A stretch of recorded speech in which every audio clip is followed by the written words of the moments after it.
So you're taking a big math test and you get a question like this. Now, it may look complicated at first, but no worries, Mom. We're gonna break it down as easy as chewing applesauce with no teeth. Let's dive in.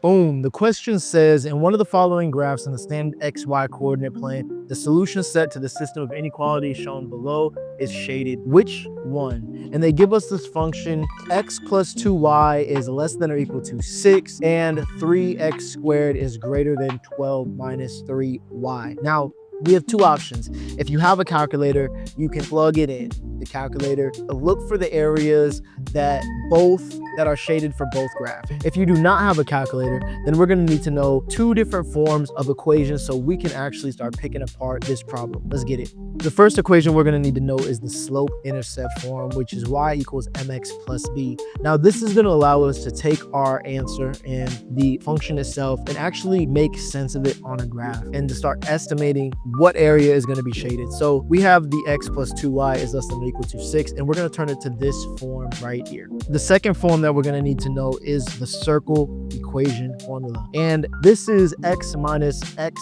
coordinate of the center of the circle plus y squared plus y minus the y coordinate of the center of the circle squared equals the radius squared. And this is going to give us important information about where the center of the circle is and how big the circle. So we're going to need to know this formula as well. Now, the first formula is easy. In this formula, we're going to try to get y by itself. And so the first thing that we're going to want to do is subtract x from both sides. Then we are going to want, that leaves us with 2y is greater than or equal to negative x plus 6. And then we divide everything by 2. Leaving us with y is less than or equal to negative 1/2 x plus 3. And I'm going to want it in this form because it's most similar to the slope being negative 1/2 and a y-intercept being an integer by itself. All right, so we are good with this equation. And just to clarify exactly what we're going to be seeing, we have negative 1/2 x plus 3. Now, this gives us some important information. First, it tells us that the slope is going down. So we can eliminate answer choices where the slope is not going down, such as D. And it also tells us that the y-intercept is 3. That looks consistent across our graphs, so we're going to keep all of that. The second piece of information that we can get is that y is less than or equal to 3. So we know that all of our solutions for y have to be underneath the line. Therefore, we can also eliminate C as well. All right, so we're halfway through. Let's go back and start to break down the circle equation. Now, for our circle equation, we are given 3x squared is greater than 12 minus 3y.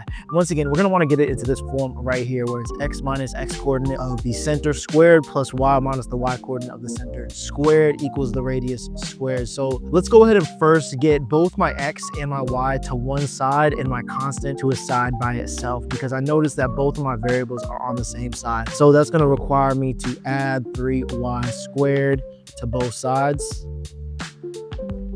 And that's going to leave me with 3x squared plus 3y squared is greater than 12. And finally, I noticed that all of this is divisible by 3. So we're going to divide the whole thing by 3, leaving us with x squared plus y squared is greater than 4. Okay, now this is kind of interesting because I don't see x minus anything and I don't see y minus anything. So what could this really relate to? What does this tell us? Well, number one, it tells us that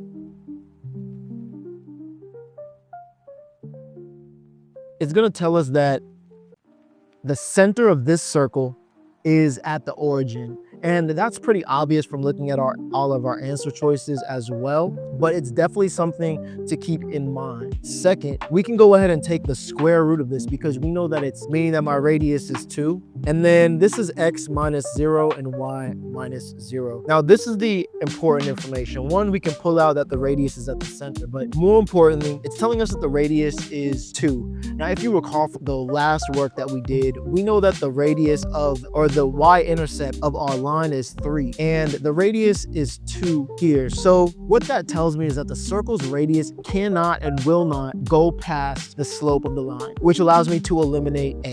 I can eliminate A.